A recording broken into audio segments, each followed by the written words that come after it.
Okay, thank you. My name is Engineer Ujulu from a private company, Energy Intel Limited. Mine is not a question, actually it's a clarification from the first presenter, Engineer Jilo. It's about natural gas. I want to make a clarification that in Tanzania, we have about 57, she correctly said 57.5 or so trillion cubic feet, but most of this gas is found offshore in waters 1 kilometer to 1.5 kilometer below sea level. And about 10 to 13% is found on mainland or on land. That includes land, and then shallow waters. One like Songo is found in shallow water, 1 meter to 1.5 meter. And Mnazi Bay also is found in 1 meter or so. So the challenge has been to produce this gas from offshore, as I said, the bulk of the gas. 80 to 85% is found there. That's why it's taking a long time to produce, and that will be going for LNG.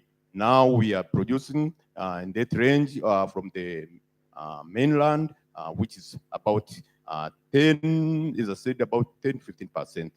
So maybe that's will help to clarify to the participants about the natural gas in Tanzania. Thank you. Thank you very much, Engineer Ojulu. One more question. I hope that is to Engineer Bwire.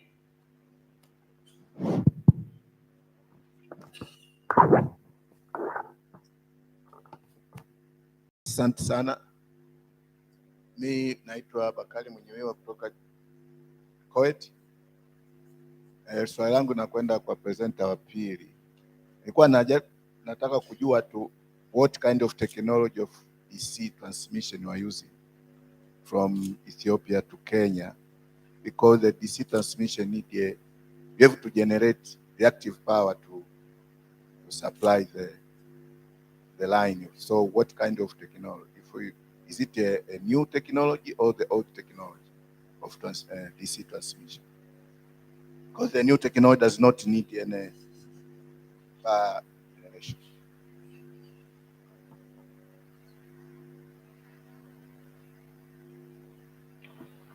Thank you. Another question? My name is Msafiri Jackson. My question goes to Engineer Jiro. She was trying to compare the level of emission when using LNG and the coal. Now in Tanzania, like somebody mentioned from among the presenter, we don't use coal a lot at the household level. And then I wanted her, maybe if she's aware of the kind of reduction that you will attain when you use LNG compared with the coal, charcoal, and the firewood, and these are the common kind of fuel that are used in Tanzania, especially at the domestic setting. But also, Engineer Bwire mentioned something about bagasse, wastes from sugar industry. Now, I'm not sure whether these are also considered renewable energy with a significant CO2 reduction. I just wanted to hear from him. Thank you very much.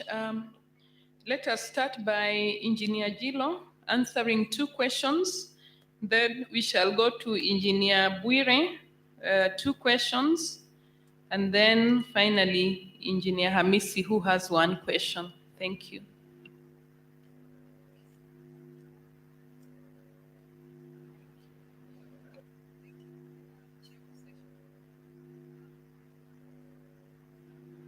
Thank you, Chair of Session.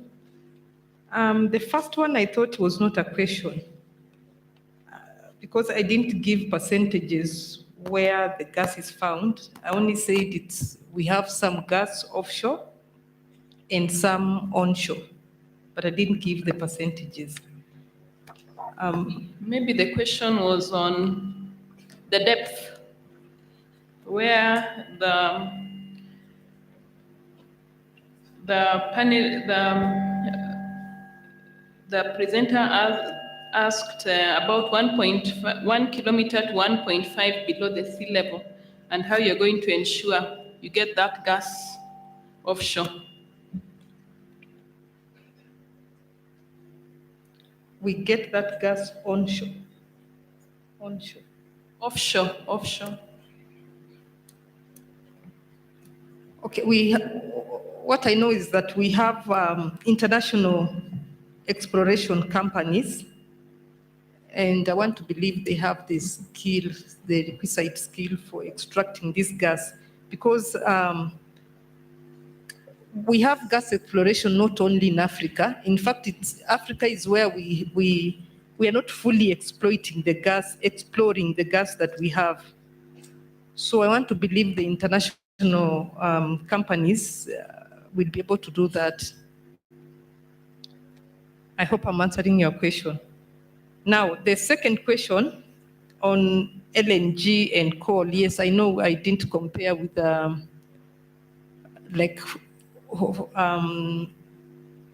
fuel oil. I compared with gas because gas has the highest, maybe I wanted a bigger comparison because gas has the highest emission of CO2. But definitely LNG being methane, it has a lower production of CO2 than the rest of the fossil fuels. Now, you say that the extraction of gas is costly. Yes, we do agree extraction of gas is more costly than the use of wood for cooking. But, we look at the long-term benefits. Even using wood has a negative effect. I didn't do a research on Tanzania to know the number of deaths, but I know in Kenya, we have a high number of deaths because of the using wood fuel. So you'll find that the long-term benefit of using gas are higher than when you're using wood fuel or kerosene in household cooking. And even in electricity production, because we have very low, we've not met our demand for electricity. So we can increase this demand by the use of LNG. And actually that's where the world is going to, the use of LNG. Thank you. Thank you very much. Engineer Bwire, technology, Ethiopia to Kenya. How are you using, what technology are you using? And then also the issue of biogas. Thank you, Madam Chair. Yes, I'll confirm we are in the new era. We are using the modern technology of HVDC, where you have, when you're doing on monopole, the capacity is half, and you do biopole, where you are able to get double the capacity. So that was just to confirm which technology is being used. So the line is 500 HVDC from Ethiopia to Suswa, Kenya. That is 600 kilometers away with a capacity of around 2 gigawatts. Thank you. For bagasse, yes, bagasse is used as a renewable energy. You'll use an example of a factory that I did my attachment, that is Mumias Sugar Company, that was recycling their bagasse to generate power. And if you look at it, as much as you're using this bagasse to generate steam that runs the turbine, that simply means you end up generating some smokes. Remember, this is already a byproduct of sugarcane. That simply means the carbon content in this bagasse is very low as compared to fresh firewoods that you'll be able to get. So this one comes in as a substitute for such a generation. Instead of using firewoods, that means you have to cut down trees and it has high level of carbon dioxide. Then you are able to use bagasse that is a biogas, a byproduct of sugar processing. Thank you. Thank you very much. Engineer Hamisi, the rural areas, villages, were these villages in Tanzania, mini grids, sustainability? Let us have your comments. Thank you. That was a fantastic question. What we actually do is we survey those 5 villages ourselves. We collected data, energy consumption data from those villages. We used life measurement standard prepared by World Bank. When you have when you want to design a power system, first you need to understand the requirement of that system in order to serve or to get services to consumers accordingly. So after getting those information, we went to study and to combine those data together in order to provide aggregate load profile. This aggregate load profile simply shows the energy consumption during the day in those villages. And we integrated that information with our model in order to be able to study the power analysis between villages. Otherwise, we could have maybe $1 million to install that real system. So this is how amazing these modeling softwares are.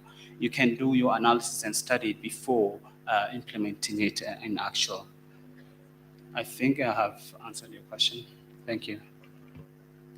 Thank you very much. I have been added another 10 minutes as they finalize on the lunch. On the table here, I think we have balanced gender, but on the floor, we have not had any questions from any of the women engineers. So I want to challenge them at least to ask 1 or 2 questions. Any of the ladies present, the women engineers?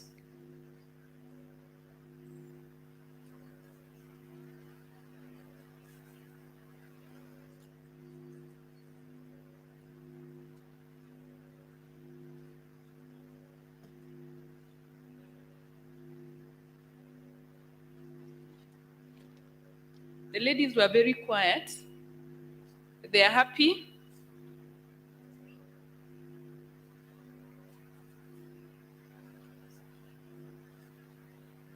Any other question from the floor before we close the session?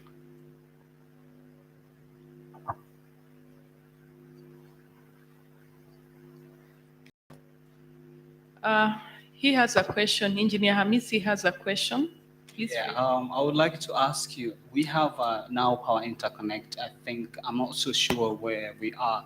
And what if, I mean, like from your opinion, how do you see East Africa in terms of this power interconnection between countries? Engineer Bwire, please. Yeah, thank you.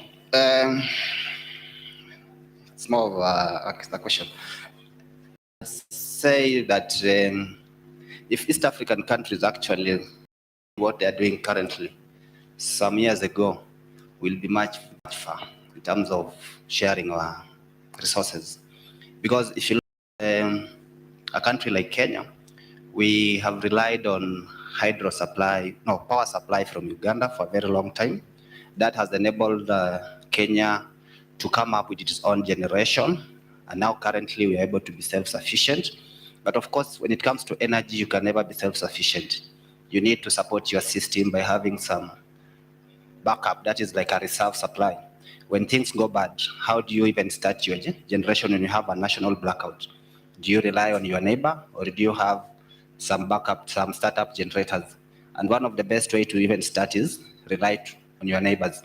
So from personal views, I'm saying that East Africa currently, we are headed in the right direction.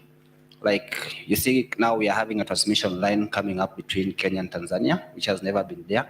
We have already connected to Ethiopia, the HVDC. We have Uganda, another circuit also coming up. That will enable the region and even the continent to share their resources. Because once we connect to Tanzania, we are able to tap power coming from Mozambique and Congo via Tanzania, because you end up having a connected continent that allows you to use power without looking at where it is being generated. And that should be the dream of Africa.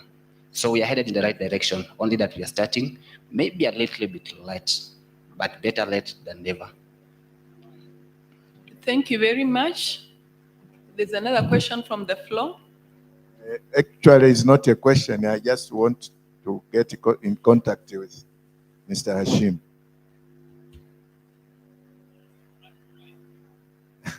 If We'll you have can a- contact me. All right, yeah. After this, we'll have Yeah, chit chat. yeah. Thank you.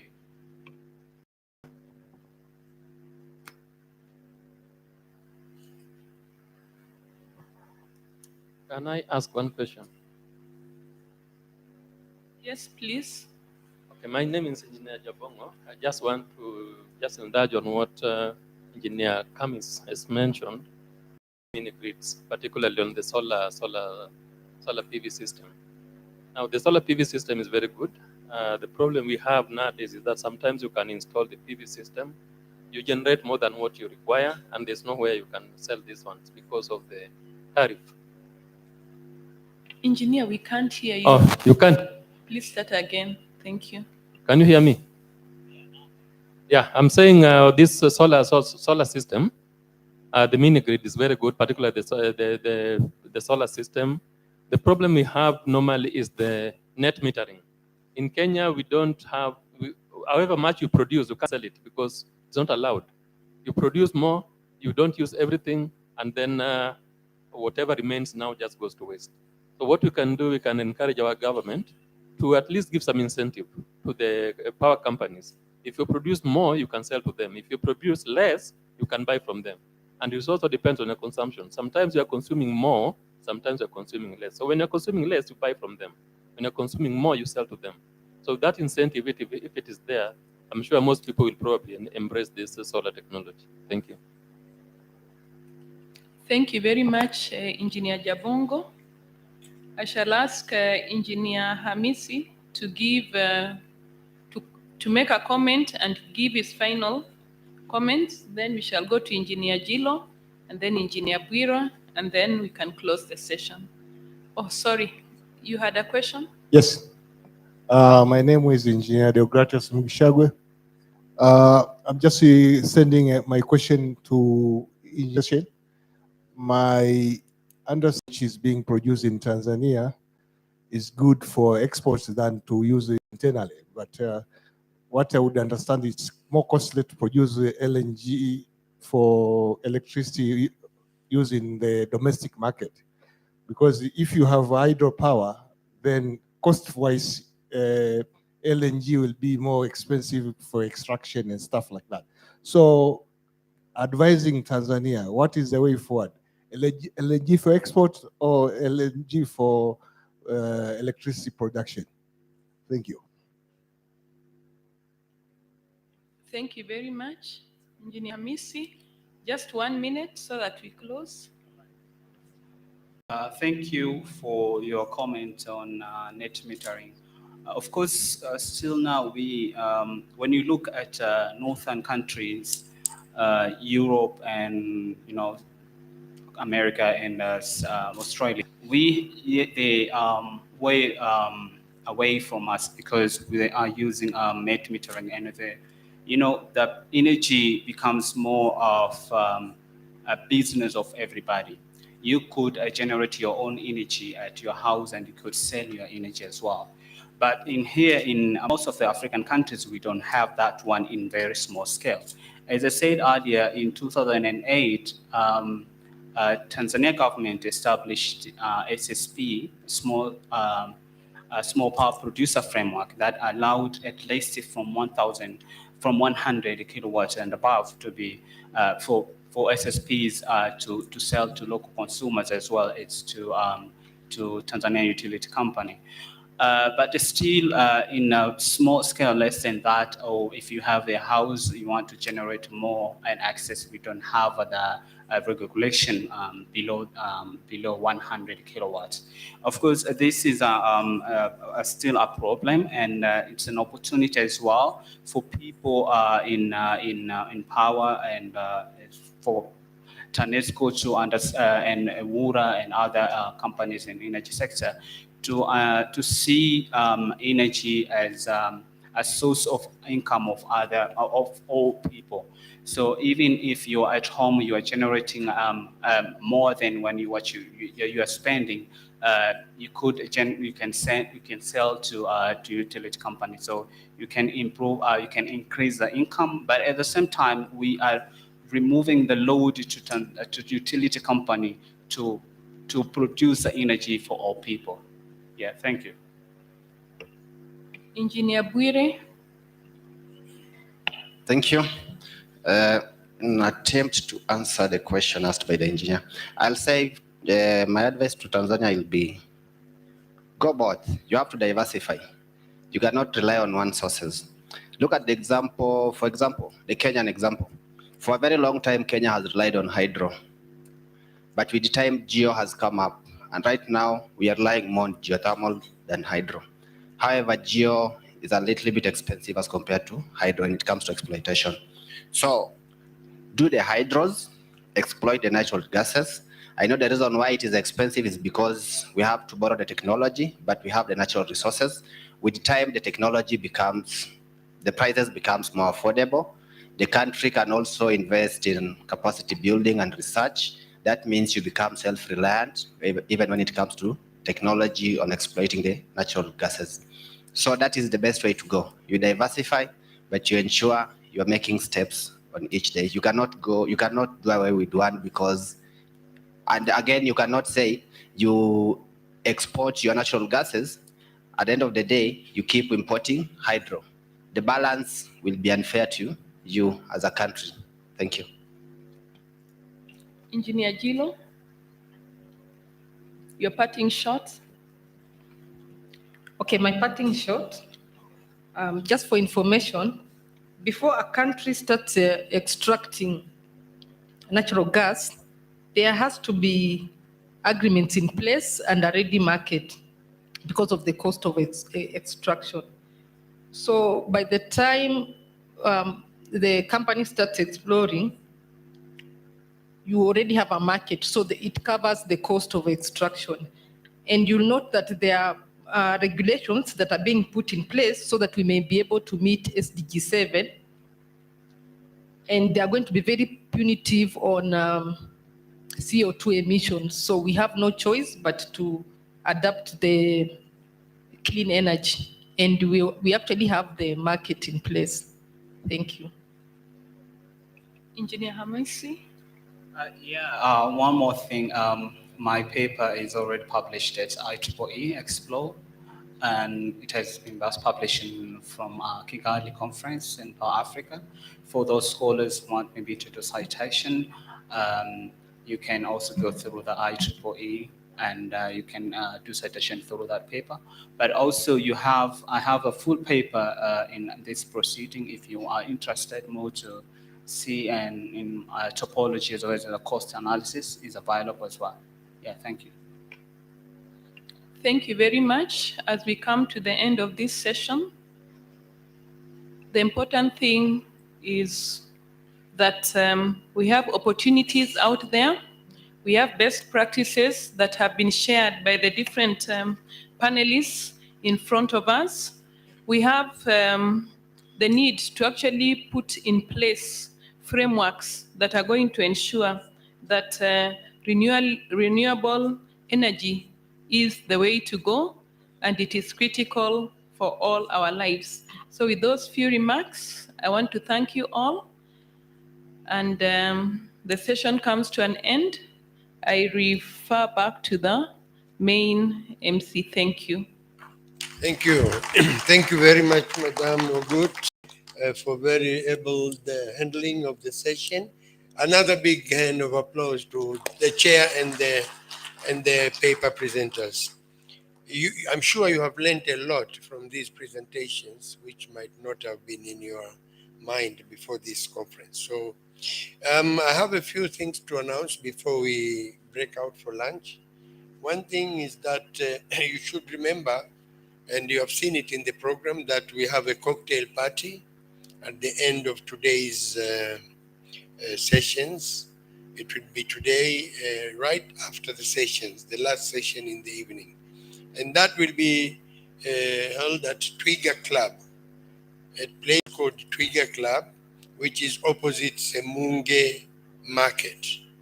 Semunge Market. So you might have to try and locate from your Google Maps and see where this is. But that's what the information I have. Twiga Hotel, Twiga Club, opposite Semunge Market. Another thing, of course, is that you have to remember, or you might have already seen, we have some exhibitions here outside on the entrance at the registration area. And this is an opportunity for you to look and see what are the products, services which are being offered by those who have come in here to bring this. They have put in effort and they have put in time. So let's use that and let us make sure we utilize the opportunity we have to see what is available in the market. Thank you very much. Then I will just declare this now as we start our lunch break. Do you have another? Yeah, that's what I want to say. Should we agree of a 45 minutes break? Yes, so that time has not really on our side, but then we need to shorten our lunch break from 1 hour to 45 minutes. Is that okay? Okay, thank you. And we did say about you guys who would wish to visit Ngorongoro or do the technical visit. It's what's time now? We said 14 hours. We give you 15 minutes if you want to rush to register. But otherwise, please, everybody come back here at 3. 3, we continue with the session. Okay, please, the delegates, all the delegates could use that door and go to the area which we had breakfast in the morning. And distinguished delegates from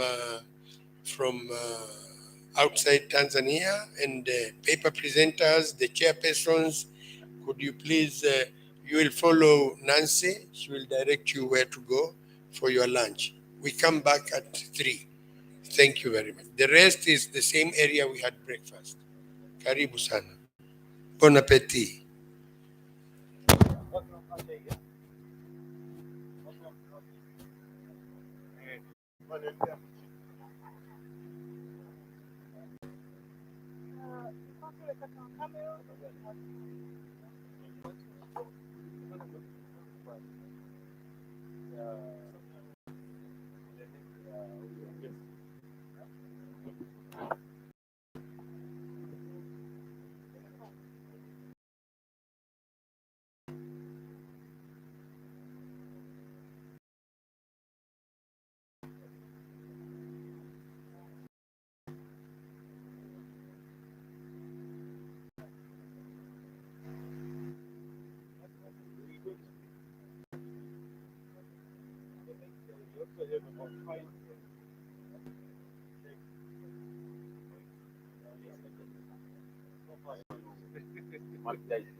We are online right now. Just here. Because your session will be after. Right now, we have just departed for lunch. After lunch, lunch is 45 minutes, and then there is one session for 20 minutes, and then it's up to you.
Sasa next year mimi na present paper.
Few more hours, then we can go have a beer. What's your good name?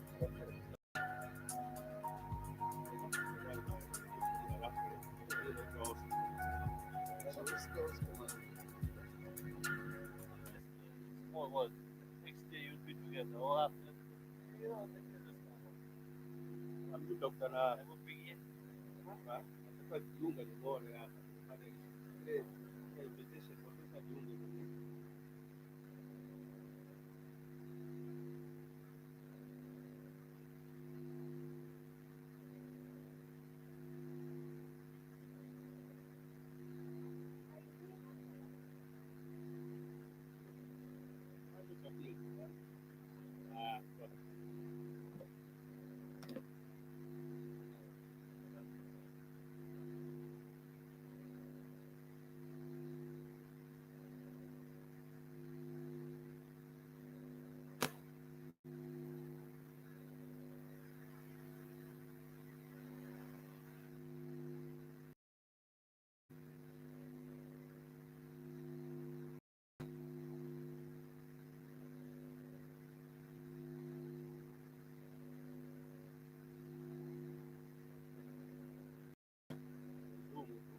Ile link ile.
Very good.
Hello.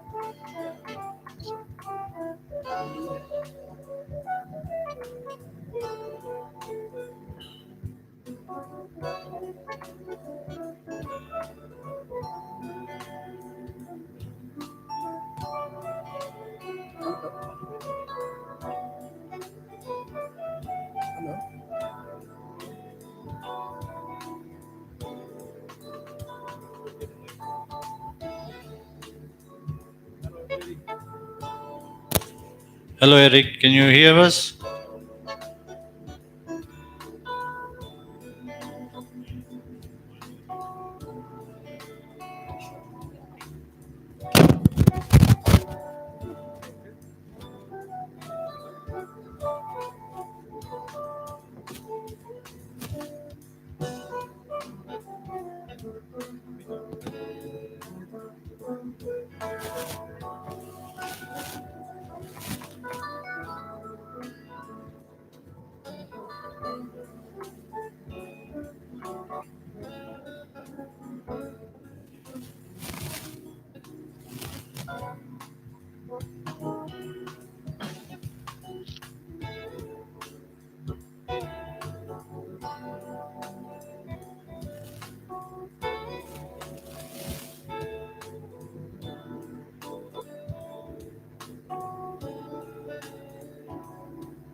Hello.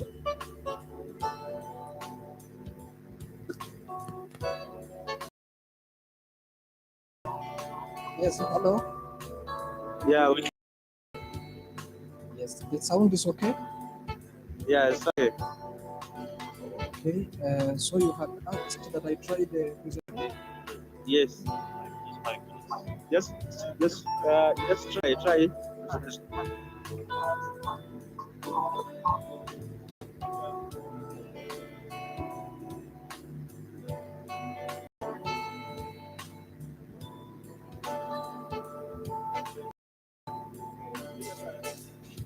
Hello. Yes, Eric. Do you have a PowerPoint presentation? Yes, I have a PowerPoint presentation. Yeah. And I think for me to share the screen, I have been. Can I be enabled to share? Okay. Just make you. Just try again. Okay.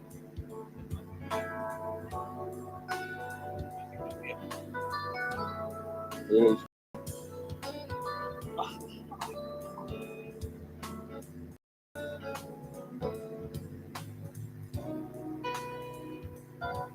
Okay, so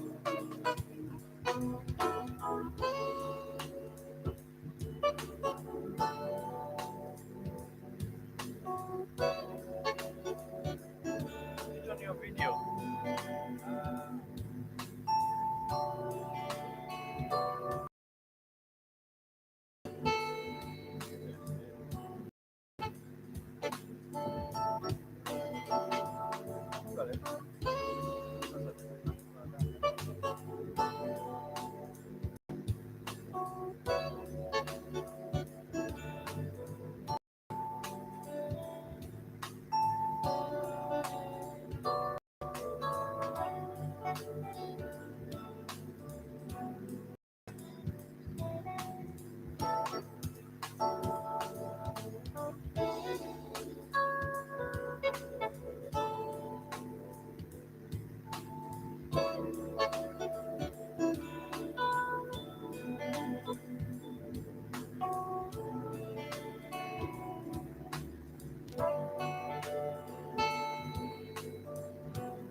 hello.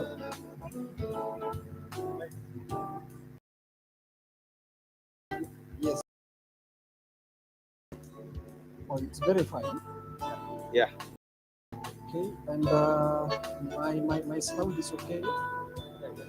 Yeah, your sound is okay. So can you wait just 2 minutes? I want to do something. No, it's okay. It's okay.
Hello.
Okay. Sijui kama mzee walienda hizo.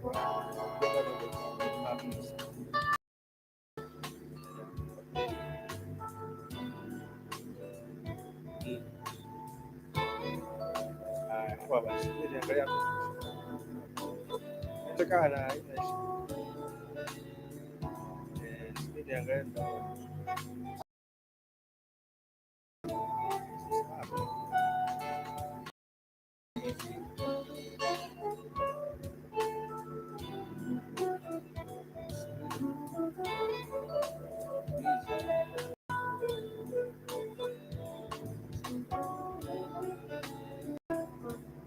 Well, you switch it. Unaiona kompyuta?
Eric, you online?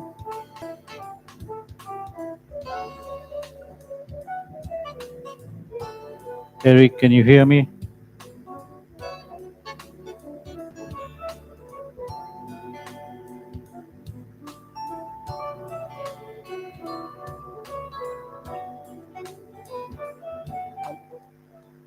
Hello, Eric, can you hear me?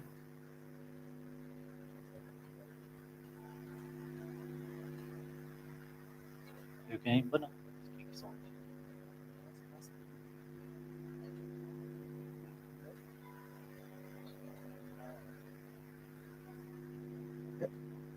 Eric.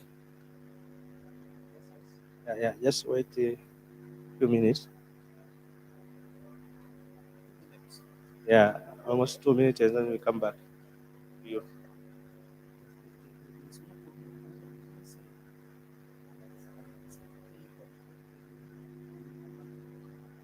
Yes.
Eric.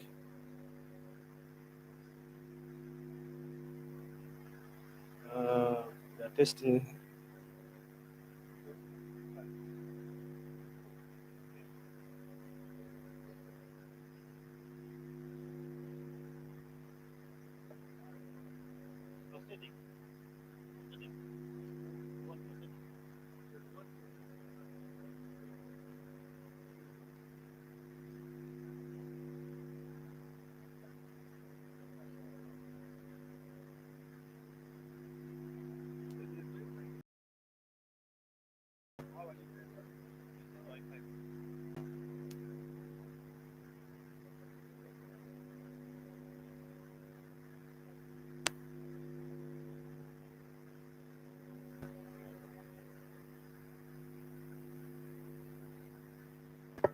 Eric,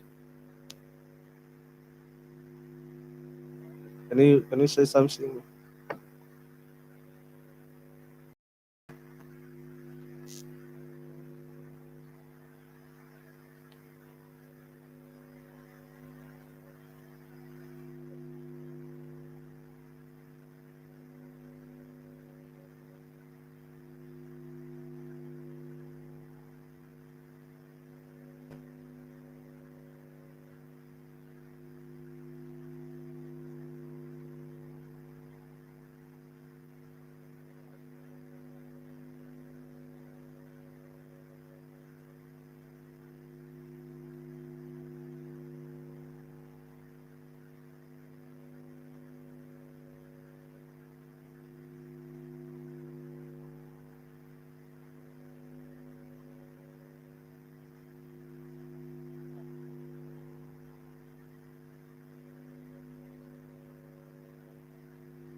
Eric,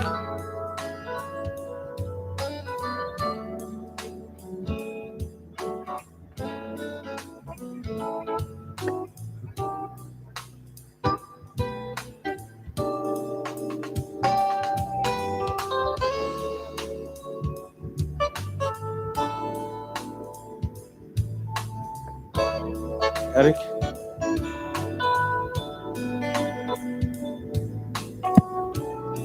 Eric, Eric.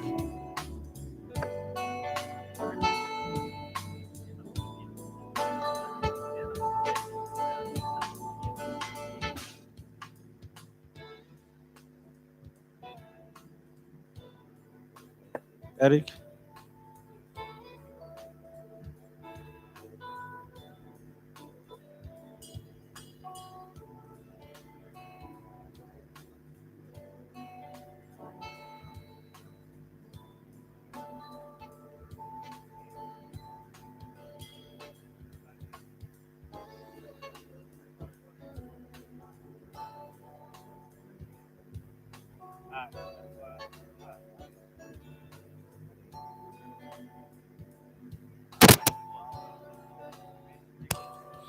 Hello, hello. We should have started by now. It's already 12 minutes past 3. It seems many people are still outside. Maybe we need to go and call them. We need to go and call them. We give them 5 minutes and we start. Thank you.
Hello, hello, please.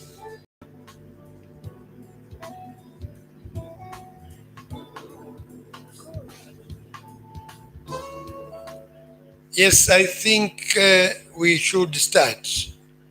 Those who are not here will pass as they come in. We will we'll have this this immediate after lunch session, which might be a bit difficult for some people to cope, but let's hope they'll be kept awake by the presenters as they're presenting.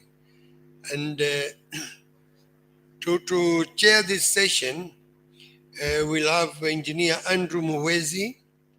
He's the president of the Uganda Institution of Professional Engineers. He's a registered engineer by Engineers Registration Board, Uganda. He's a member of Institute of Corporate Governance of Uganda and has been practicing engineer. He works with the National Water and Sewerage Corporation, Kampala, as a senior manager in charge of water production in the Kampala Metropolitan Service Area. Engineer Muwezi has an MSc in Water and Environmental Management from Loughborough University, UK, and an MBA from Makerere University, Kampala. His Bachelor of Science in Mechanical Engineering was obtained from Makerere University, and he has 14 years of engineering practice, 2 years in the steel manufacturing industry, 16 years in water utility industries. Can we please welcome Engineer Muwezi to take place and chair this session? Let's give a hand as he comes to take his place.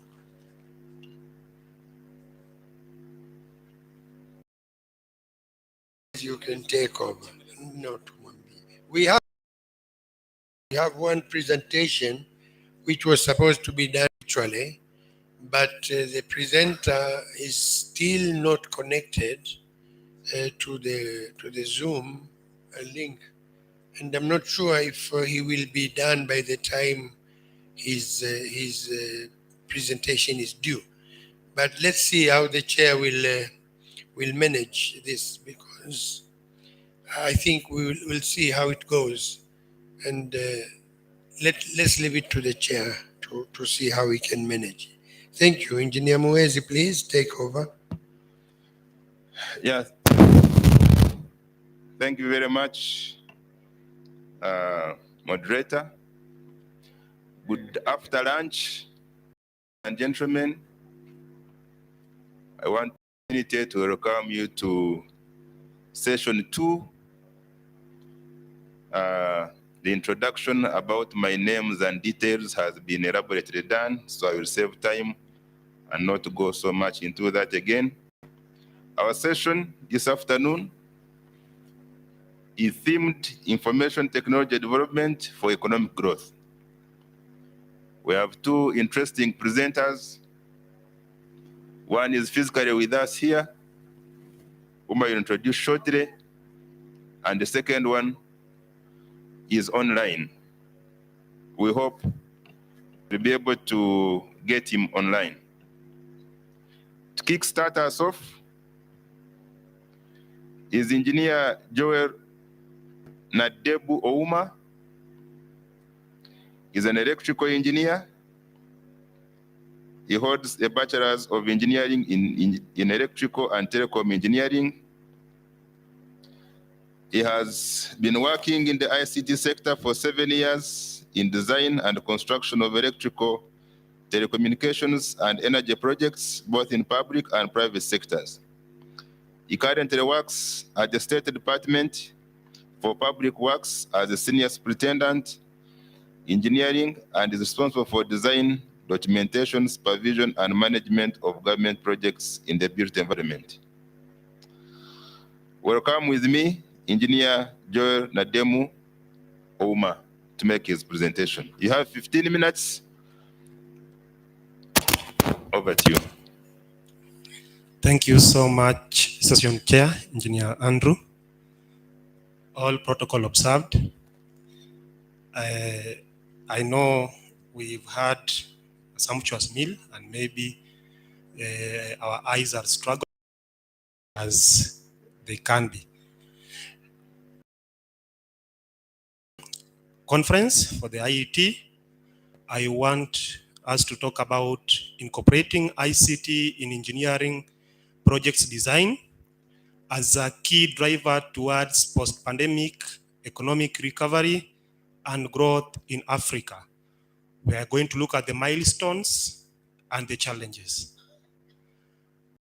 We all know what ICT is. It stands for Information, Communication, and Technology. I believe at any given time, we have that message that we want to put across, which stands for information. And communication is the method of passing that information to the recipient or intended recipient. And technology is the medium through which that information is passed. I was able to learn about this conference because of ICT.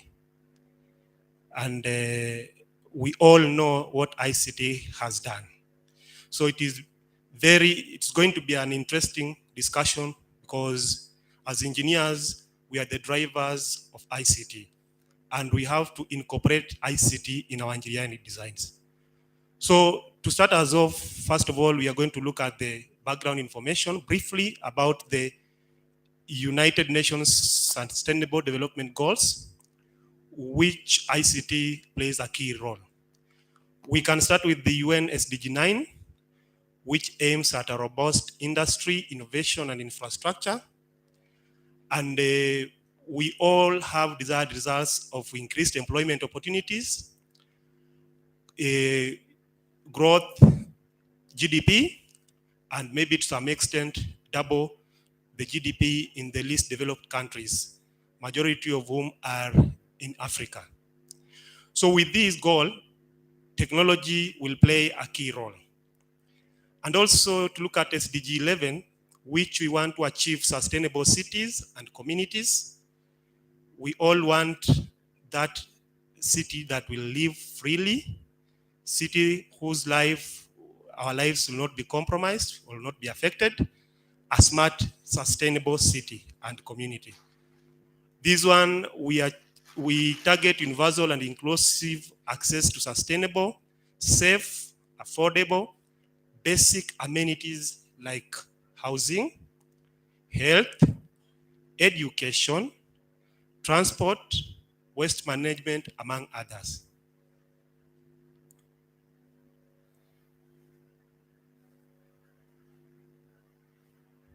And also just to focus on goal number 15. Goal number 15 focuses on life on land. We all want to ensure global conservation, restoration, protection and sustainable use and management of existing environmental ecosystem. We are all told that we have to leave the world better than we found. So this goal aims, this action will prevent the extinction of threatened species. To some extent, some human beings or communities might be threatened, so we need to ensure that we preserve them. And to do that, ICT will play a key role. So in a nutshell, ICT is the key driver for achievement and realization of all the UN standard SDGs. However, when United Nations was coming up with these SDGs, we did not see a pandemic. But now we had the pandemic. So this COVID-19, just to look at it briefly, it was declared as a pandemic in March 2020, following over 11,000 of this illness in over 100 countries around the world. For Africa, the first case was reported on 14th February 2020. And for East Africa, we had our cases in March of 2020. So this pandemic resulted in a lot of socioeconomic disruptions, which affected us individually or collectively. There was also food shortage and closure of educational or judicial institutions, and to some extent. So notably, most industries were lost. So to look at the economic impact of this pandemic, globally, industrial production declined on average by around 28% in G20 countries between February and April 2020. We are very sure that engineers were very much affected. And there were declines of between 40 to 60% in India, Indonesia, Italy, and South Africa. Although there are very small, relatively small declines occurred in Korea and Russia. So what were the mitigations that were adopted? For instance, there was closure of borders. There was what it used to do. For instance, before we came here, we could have quarantined for maybe 14 days. That one, it would have had a very big challenge to economically, of course. There was some limitation or suspension of social events and gatherings. This one affected, personally, it affected me because I also had to cancel my wedding 2020, April 25th, but later on came and did it. There was also closure of learning institutions, and there was dusk to dawn curfew, for instance, of Kenya and Uganda, and lockdown for some areas like Nairobi in Kenya. Of course, economically. And some of us were great beneficiaries because there were tax exemptions, there were enhanced tax and debt reliefs, and there was rescheduling of loans. So even with doing that, still the economy was affected by COVID-19. So what is this pandemic on GDP? According to World Bank, the global GDP contracted by 4.2% in 2020 compared to a growth of 2.7% in 2019. In 2019, we were growing, but in 2020, globally, there was a decline. So USA experienced a contraction of 2.2%, Japan 1.6%, and as I have highlighted in my paper, you have it in the magazine, you'll be able to see. But however, China, surprisingly, there was a growth of 2.9% during the same period. Remember, the pandemic started from China. There was a growth while other economies were facing challenges. So what about Africa? So for our top 3 economies, Nigeria's, of course, from 448 billion to 2.29 billion USDs in 2020. South Africa also has, according to World Bank. But however, Egypt experienced a very slight growth from 303 billion USDs to 365.25 billion USDs. So how did East African countries perform during the pandemic? From this table, if we look at 2019, 2020, 2021, you can see, for instance, Kenya, from 108 billion USDs to 100.67. There was a very slight growth, but we stagnated. In Ethiopia, we could see there was a slight growth from 19 to 2020, but Sudan, there was a reduction. Tanzania, there was also a small growth as compared, because in 2018, if Tanzania's GDP 57 USD billion, and in 2019, it came to 61. Then in 2020, the growth reduced a little bit. So this table is in the full report, full paper. You can be able to have a look at it and interrogate. And having said that, what was our road to post